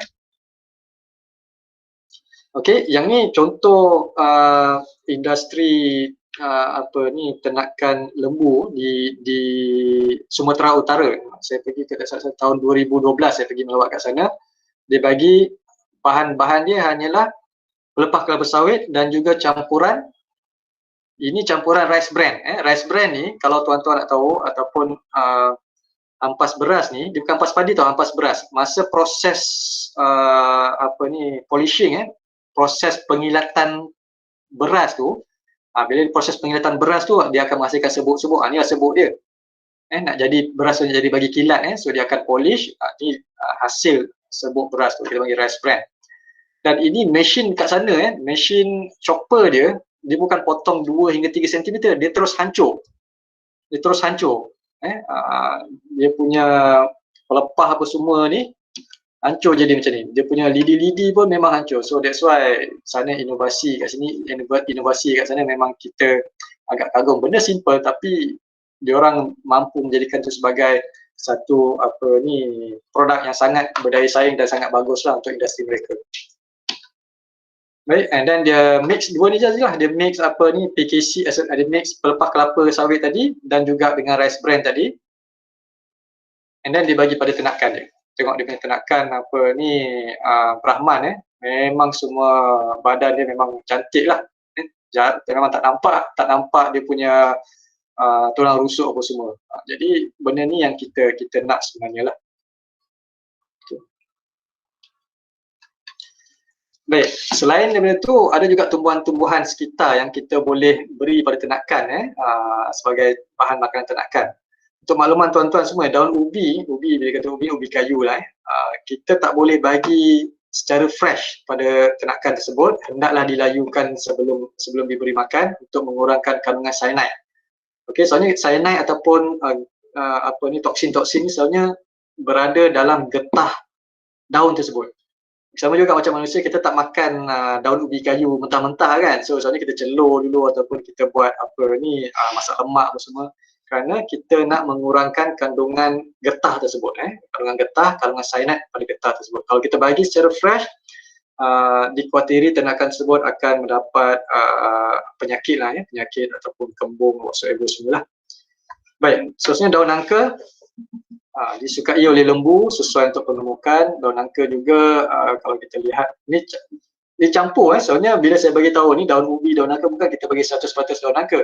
Dia kena campur-campur dengan daun-daun lain lah campur dengan daun-daun lain sikit lah. Rumput nyonya tidak boleh diberikan terlalu banyak kerana boleh menyebabkan kembung. Daun turi ni bagus. Garicidia, daun mengkudu, daun pisang disukai terutama yang masih muda jangan bagi daun pisang yang dah tua, yang kerepot semua tu. Memang tak ada zat. Okey, daun mengkudu boleh diberikan untuk merawat cacing. Jadi kena campur dengan rumput-rumput, campur sikit dengan apa ni, jerami padi apa semua. Dia boleh membantu sedikit sebanyak untuk mengurangkan kecacingan lah. Okey, daun pisang. Okey, campuran daun-daun. Kalau lihat kat sini ada jerami padi, ada daun rambutan apa semua ni campur dan pakai chopper lah.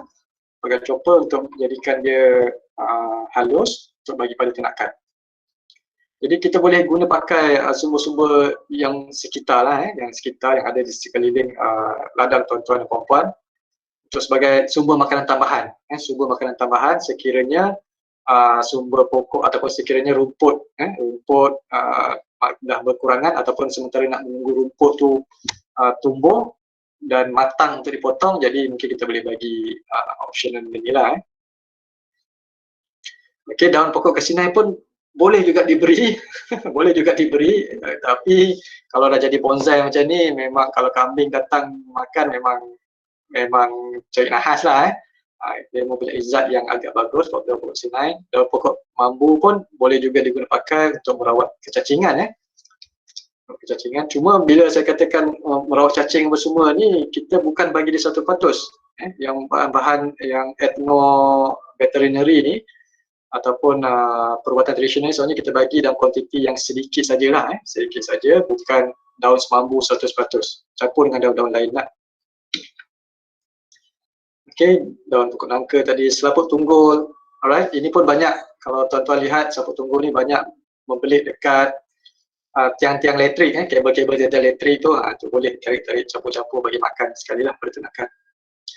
Ataupun satu cara kita nak tahu daun-daun tu ataupun rumput-rumput ni boleh dimakan, kita tengok kambing kambing kampung semua, kalau dia makan tu insya-Allah boleh makan kerana kambing ni sifat makan kambing ni dia jenis memilih.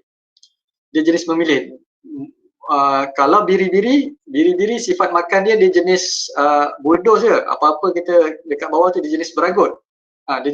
Jadi apa benda dekat bawah dia akan makan je, itu biri-biri. Kalau kambing dia jenis browsers ataupun jenis memilih. Jadi that's why kita selalu lihat kambing ada atas pokok. Pasal dia makan, dia pilih pucuk pokok, dia memanjat. So itu daripada kambing punya tabiat pemakanan, kita boleh bagi tahu sama ada daun tersebut sesuai atau tak untuk kita bagi pada biri-biri ke ataupun kita bagi pada lembu.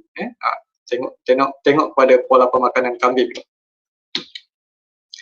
Alright, ni Garicidia, pokok peneduh koko ni, ini memang sangat digemari lah kerana mempunyai kandungan protein yang sangat baik.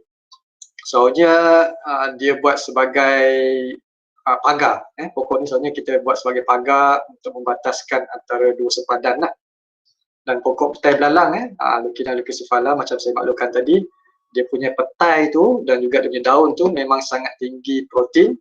Cuma kena berhati-hati, jangan bagi dalam kuantiti yang terlalu banyak kerana dia punya petai tu, dia punya biji pot dia mengandungi toksin yang kita panggil sebagai mimozin, mimozin yang mana dalam tu dia boleh menyebabkan masalah pada sistem pencernaan ternakan nanti. Jadi kalau nak bagi, campur dengan benda lain tak ada masalah. Ini rumput nyonya. Okey, ni rumput kacang pinto. Yang ni selalunya dekat laman-laman rumah, ni kita panggil rumput landscape lah. Tapi kalau bagi pada ternakan, kambing ke biri-biri ke memang sukalah. Kerana dia mempunyai kandungan protein yang sangat-sangat tinggi. Bukan pada daun tapi pada akar dia. Dekat akar dia tu ada macam nodul, ada nodul tu memang banyak protein dalam tu lah. Pokok balik angin pun juga boleh diberi. Banyak dekat tepi-tepi jalan pokok makarangga ni. Pokok turi, ini pun memang sangat digemari. Kacang dia pun kita guna pakai untuk apa ni, untuk buat kari kacang turi apa semua ni. Satu lagi ni yang sering kali neglected ni, pokok mulberry. Untuk makluman, kalau tuan-tuan yang ladang ni tanamlah pokok mulberry. Pokok mulberry paling mudah sekali nak tanam Dia keratan batang tu cocok je apa semua, senang tumbuh. Daun dia tu mempunyai protein, kandungan protein setinggi 20%. Tinggi tu. Dalam 18 ke 20% protein yang ada dalam daun dia. Jadi kalau ada tanamlah, kalau ada kawasan-kawasan tu sepadan-sepadan reban kalau semua, tanam dengan pokok mulberry. Dan daun dia ni kita jangan bagi hari-hari, kita bagi pada ternakan-ternakan yang terpilih saja. Contoh ternakan terpilih macam saya beritahu tadi lah, ternakan yang bunting. Ternakan yang bunting yang mana bila dia tempoh yang diperlukan protein tinggi untuk pembesaran tisu tu, time tu kita bagi pokok mulberry. Kalau kita tak ada duit nak bagi dedak lah, ini salah satu cara untuk kita mengurangkan kos operasi daripada makanan. Itu satu cara.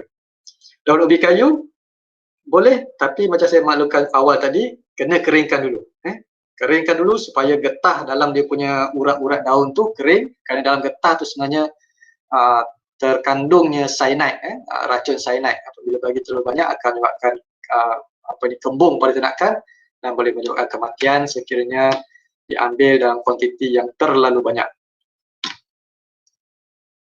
Baik, ini antara contoh-contoh makanan tambahan ternakan yang seringkali tuan-tuan boleh beli pada supplier pun semua.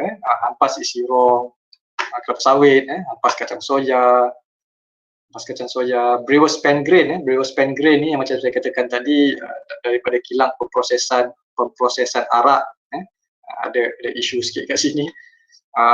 Palm kernel cake, okey, dan PKC lah. Alright, isu yang brewers pen grain ni, dia bukan apa sebenarnya.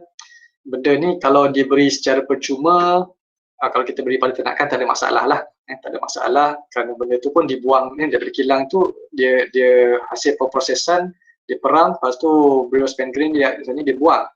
Dia buang dan kita boleh pergi ambil dan bagi pada ternakan. Yang menjadi masalahnya ataupun jadi subahannya apabila berlaku proses transaksi jual beli tu. Apabila sekiranya kilang tu dah mula tengok, ini boleh jual ni, bila dijual kita beli, itu akan menyebabkan subahah sikit lah, because dah ada transaksi kat situ. Kalau yang Muslim tu, kalau kita tak minum, kalau kita support kepada benda macam ni pun, wallahualam, saya nak ulas lanjut pun kita kena tanya PU ataupun imam muda yang lain lah. Tapi setakat yang saya tahu, itu boleh menjadikan perkara subhah sekiranya berlaku transaksi jual beli untuk mendapatkan perkaranya. Okey, ini untuk mineral supplement. Mineral supplement sebenarnya yang untuk paling mudah kita bagi mineral block sajalah. Bagi mineral block. Untuk satu lagi tuan-tuan dan puan-puan, harus diingat PKC, palm kernel cake, dedak palm kernel cake tidak boleh diberikan kepada biri-biri. Jangan sekali-kali bagi PKC ke biri-biri dalam kuantiti yang sangat-sangat banyak. Kerana ini akan menyebabkan kematian. Biri-biri tak boleh makan PKC, tak boleh makan palm kernel cake, kerana dalam palm kernel cake tu dedak kelapa sawit, isi rong kelapa sawit tu mengandungi kandungan copper, kandungan copper. Nanti akan menyebabkan copper toxicity dan boleh menyebabkan kematian. Tu kadang-kadang kalau tengok kat kampung apa semua tu, orang beli dedak lembu. Memang beli dedak lembu bolehlah makan palm kernel cake tu, lembu dan kambing pun boleh juga makan palm kernel cake, tapi tak terlalu banyak lah. Tetapi biri-biri memang perut dia manja sikit. Kalau dimakan dalam keadaan dan kuantiti yang banyak, nampak memang seronok lah dimakan banyak. Esok kalau kita datang reban, kita akan nampak 4 kaki tembak ke atas. Mana dia dah tombang, dah mati dah, kaki dah naik ke atas dah. So itu banyak kali berlaku disebabkan oleh keracunan copper, keracunan copper yang terkandung dalam dedak PKC tersebut. Dan kalau tuan-tuan membela biri-biri, pastikan mineral supplement ni ataupun garam jilat ni tidak mengandungi copper, kuprum, tidak mengandungi kuprum. Kalau ada pun pastikan minimum saja dia punya percentage, kerana kalau biri-biri tu menjilat terlalu banyak, juga akan menyebabkan copper toxicity, akan menyebabkan kematian. Itu masalah dia lah kat situ. Prof, ada, okey. Dah habis dah. Sebab ada soalan Prof daripada Ya, Juliana silakan. Syaib. Dia yang tadi kan Prof explain pasal PKC. Ni ada soalan mengenai pelepas sawit jika diberi kepada bebiri. Pelepas kelapa sawit tak ada masalah. Pelepas kelapa sawit tak ada masalah, dia tidak menyebabkan sebarang keracunan. Yang keracunan tu hanyalah palm kernel cake, isi rong kelapa sawit tersebut yang menyebabkan keracunan. Cuma pelepas kelapa sawit ni tuan-tuan dan puan-puan harus ingat dia bergantung kepada kecekapan kita punya chopper. Chopper kita tu kena potong dengan bagus, and then kalau boleh, soalnya yang menyebabkan masalah apabila lidi tu terlalu panjang dan terlalu keras menyebabkan luka dalam mulut ternakan tersebut. Itu yang kita kena berhati-hati. Soalnya kalau macam pelepas kelapa sawit tu kita akan ambil 2/3 daripada dekat pangkal tu, soalnya 1/3 daripada pangkal tu kita tak ambil soalnya, kerana kat situ dia punya lidi tu terlalu keras so kita dari situ kita akan ambil yang ke atas tu lah. Yang ke atas tu kita ambil dan kita chop dan kita bagi perkenakan. Lepas tak ada masalah. Okey. Ni ada satu soalan daripada Nur Atikah binti Mazlan daripada UPM. Pengiraan makanan kering dan juga rumput segar yang ditunjuk oleh Prof tadi untuk lembu, kambing dan biri-biri, adakah sama dengan pengiraan dengan formula dalam slide pengiraan dengan formula untuk rusa? Ini untuk ruminan. Jadi rusa tu kat mana? Rusa tu fall under ruminan kan? Jadi boleh lah. Jadi tengok pada dia punya berat badan dia. Adakah berat badan dia fall bawah lembu ke ataupun fall bawah biri-biri ke, kambing ke? Boleh, tak ada masalah. Itu untuk ruminan. Kebau pun boleh juga. Boleh bagi pada kebau, boleh bagi pada apa lagi ruminan. Macam itulah. Okey. Untuk lembu susu lain tau. Untuk lembu susu tuan-tuan dan puan-puan kena ingat, lembu susu dia berbeza cara pemberian makanan dia. Yang saya cerita ni lebih kepada lembu pedaging dan juga lembu dewasa yang biasa. Kalau lembu tenusu, dia punya pengiraan pemberian makanan dia lebih complicated. Yang tu mungkin kita kena ada kuliah lain lah. Okey. Dan selalunya mereka yang buat industri tenusu ni, apabila dia buat industri lain tak ada masalah, tapi kalau kita buat pedaging, kita nak pergi ke tenusu, tu kena hati-hati sikit, kerana tenusu ni dia memerlukan orang kata perseverance yang agak kuat, jati diri yang agak kuat, kerana tenusu ni dia memakan modal yang besar dan ternakan dia agak manja sikit lah. Kita punya graduan Syahira dekat situ kerja dengan Farm Fresh, so mungkin dia lebih berpengalaman dalam mengendalikan lembu tenusu di Muazzam. Okay, terima kasih Prof. Ni ada satu soalan mungkin daripada pengalaman penonton sendiri, sebab dia cakap ada penternak yang bagi PKC 100% kepada biri-biri.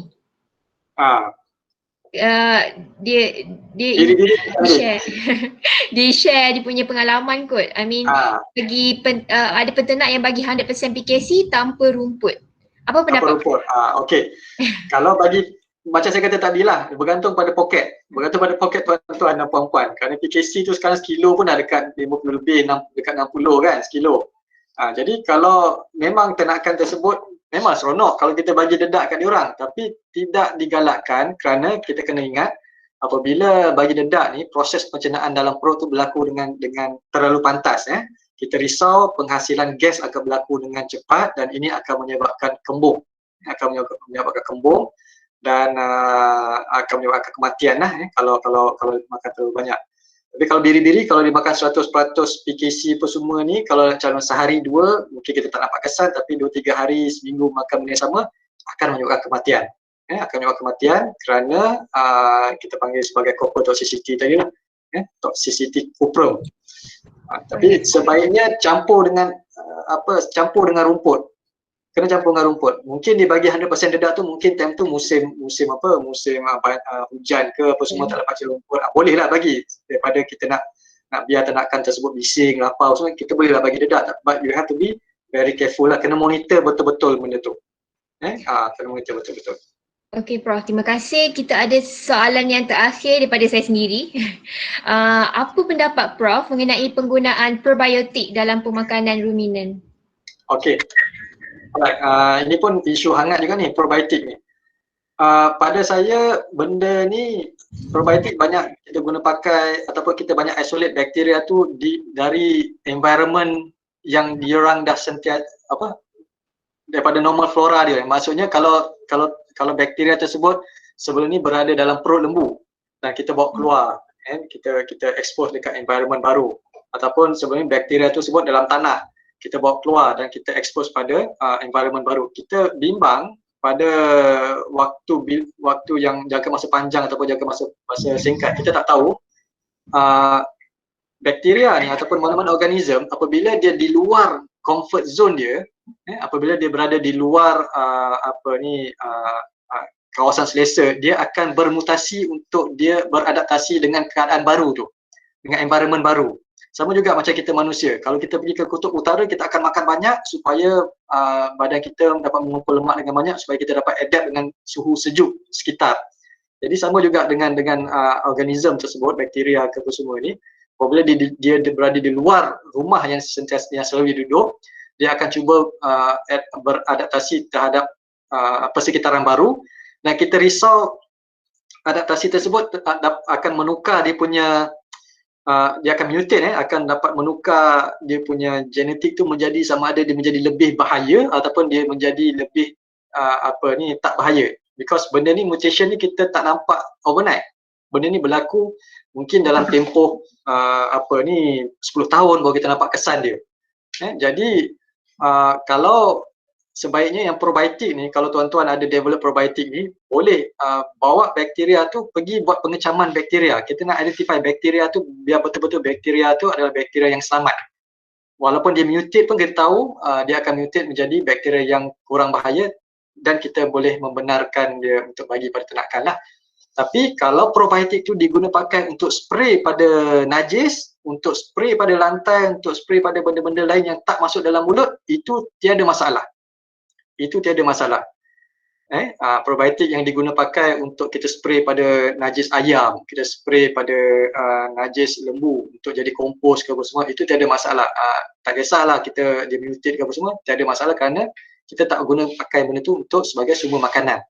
Jadi apabila kita guna probiotik tu, kita bagi makan pada ternakan secara direct ataupun kita campur pada silage. Pada silage mungkin along the time tu mungkin proses degradation berlaku, bakteria tersebut mungkin dia jadi lemah, kita tak tahulah kan. Tapi kalau probiotik yang kita straight away masukkan dalam minuman dia, kita ataupun kita directly drench dekat mulut dia, saya bimbang benda tu pada masa hadapan akan menyebabkan masalah lah nanti. Masalah nanti. Dan orang kata bagi probiotik bagus, ternakan makan banyak, memang bagi saya memanglah bagus, kerana tuan-tuan kena ingat untuk buat probiotik tu, tengok dia punya cecair yang selalunya orang letak probiotik tu, yang cecair yang hitam tu sebenarnya molasses kan. So bakteria apa semua tu dia letak dalam molasses kerana dia perlukan molasses tu untuk sumber makanan. Jadi kalau tuan-tuan tuang molasses kat rumput pun benda sama juga, ternakan akan makan dengan kadar yang banyak, akan dapat zat yang sama. Jadi it's actually molasses. Kalau saya sembang banyak, kebanyakan orang yang menghasilkan probiotik ni kurang bersetujulah. Tapi kita kena hormat masing-masing punya tu. Tapi kalau benda tu bagus, dapatkan hantar sampel tu ke mana-mana makmal untuk kita identify spesies bakteria yang ada dalam tu. Untuk kita katakan, okey, bakteria ni selamat, bagus dan boleh diguna pakai. Okey, kerana apa? Kerana kalau nak bagi bakteria dalam ternakan, dalam perut lembu, kambing semua tu memang dah banyak bakteria dah banyak bakteria baik. Soalnya kalau probiotik ni kita guna pakai pada silage ataupun kita spray pada jerami padi, kita spray pada rumput apa semua supaya dapat meningkatkan tahap kecernaan rumput tersebut, itu tak apa. Soalnya probiotik itu tak ada masalah lah. Kita guna pakai untuk silage, nak bagi rumput tu cepat mereput supaya ternakan senang nak makan, then it's different story. Okey. Terima kasih Prof. Alright, Rasa di situ sahaja, sampai di sini sahaja kita punya seminar MSAP untuk hari ini. Terima kasih kepada penceramah kita Profesor Dr. Anjaz Asmara. Banyak input baru dan menarik yang kita dapat pada hari ini. So diharapkan tuan-tuan, puan-puan sentiasa menyokong seminar MSAP ni. Mungkin kita akan ada lagi siri seminar yang lain untuk tajuk yang berkaitan. Jadi kita pakat sokong lah MSAP. So apa ni selaku Presiden Malaysia Society and Production, saya juga membuka ruang dan peluang kepada tuan-tuan dan puan-puan semua untuk turut sama-sama menjadi ahli persatuan ni lah jadi ahli persatuan ni. Jadi tuan-tuan boleh melawat kita punya website untuk dapatkan maklumat lanjut, ataupun boleh hantar je mesej dekat Facebook untuk dapatkan borang-borang keahlian. Dan nanti kita akan sharekan senarai-senarai seminar percuma kepada semua from time to time. InsyaAllah kita punya plan untuk adakan sebulan sekali khusus. Jadi mungkin yang next akan mengenai ayam kampung, mungkin mengenai breeding, mungkin mengenai benda-benda lain lah yang related dengan aktiviti ternakan di Malaysia. Jadi stay tune harap semua mendapat manfaat apa yang telah dikongsikan pada petang ini. Saya bukan memberi ceramah ataupun memberi lecture, tapi lebih kepada perkongsian pengalaman, lebih kepada perkongsian maklumat yang saya ada sedikit lah. Okey, saya harap tuan-tuan dan puan-puan sukses dalam aktiviti ternakan masing-masing, dan itu sajalah harapan yang terbaik untuk tuan-tuan. Dan Ramadan dan dekat ni, salam Ramadan kepada semua. Silakan Puan Dini nak tutup majlis.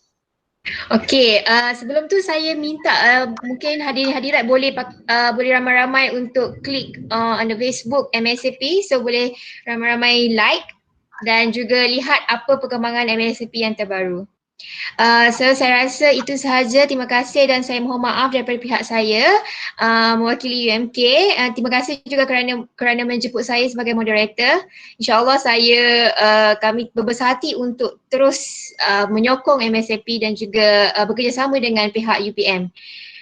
So till then, we will see you again in the next seminar, insyaAllah. So saya tamatkan sesi ini dengan wabillahi taufiq wa hidayah. Wassalamualaikum warahmatullahi wabarakatuh. Waalaikumsalam warahmatullahi wabarakatuh. Okay, bye. Bye-bye.